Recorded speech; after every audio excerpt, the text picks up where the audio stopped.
Hello， 朋友们，今天咱们来修这台格力的小金豆的这个挂机。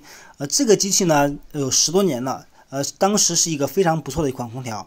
但现在呢，它有一个问题，就是开机呢5分钟以后呢，会有一种嗡嗡的噪音，并且特别响，特别烦人。今天咱们看看不换配件能不能给它修好。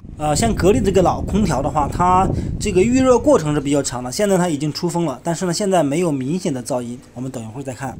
像这个挂机内机噪音大的话，一般情况下都是这个风机这个轴承老化了，它这个震动比较大。还有一种就是那个电机的这个减震支架，它老化了之后呢，它也震动比较大。还有一种情况就是这个风轮这个轴套老化了，它也产生运转的时候会有很大的噪音。现在已经有这个轻微的这个声音了，大家听一下。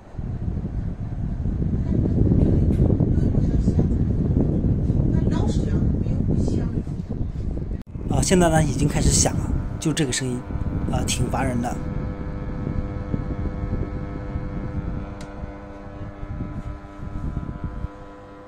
听这个声音呢，应该不像是电机自身轴承这个老化的声音，应该是这个电机的减震支架变形，这个电机碰到这个外壳产生的噪音。现在我们拆开机器来看一下具体是哪里的问题。好，现在我们把这个外壳已经拆开了，我们按压这个蒸发器的话呢，声音没有太大变化。那接下来我们把这个接水槽给拆下来，然后呢看看里面有没有哪个地方这个电机碰壳了。现在我就按压了一下这个接水槽，这个声音有轻微的变化，但是不大，还是持续的在响。只有把这个接水槽拿下来，才能看到电机的里面的部分。我们现在呢就把这个接水槽给它拿下来，来继续检查里面。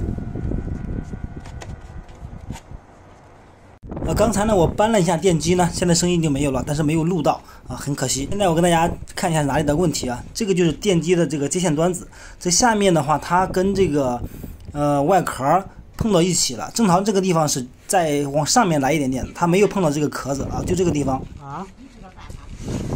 问题非常的简单，只用把这个电机呢往上搬一点点就 OK 了。对。